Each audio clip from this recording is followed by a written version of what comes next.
Selamat pagi Indonesia. Anda menyaksikan seputar Bali terkini pukul 10 WITA bersama saya Agus Jagatraya.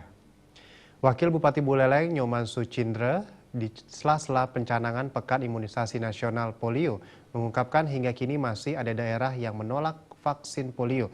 Meski ada penolakan, pihaknya gencar melakukan pendekatan sehingga target 100% bebas polio di tahun 2020 dapat tercapai.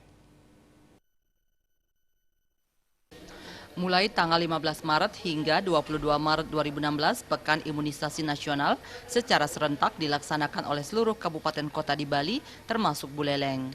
PIN polio di Buleleng menyasar 48.337 balita.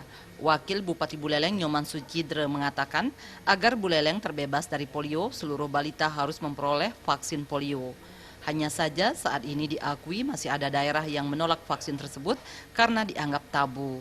Daerah yang menolak jumlahnya tidak lebih dari 2%, sehingga pihaknya gencar melakukan pendekatan. Ada beberapa masyarakat yang istilahnya tabu untuk melakukan imunisasi. Alasannya ya karena kepercayaan dan sebagainya, tetapi kita sudah melakukan pendekatan dengan sweeping, dengan pendekatan-pendekatan inilah. Jadi sweeping ini ada tim-tim kecil yang mendatangi masyarakat setempat. Ada beberapa, tapi kan kita tidak etis melakukan. Tapi ada beberapa tempat, cuman tidak lebih dari 2% dari seluruh yang ada itu. Sehingga kita optimis target di atas 95% itu kita bisa capai. Sucindra menambahkan gencarnya pendekatan yang dilakukan pihaknya membuat dirinya optimis target 100% bebas polio di Buleleng dapat tercapai. Jenny dan Trimaja, Bali TV.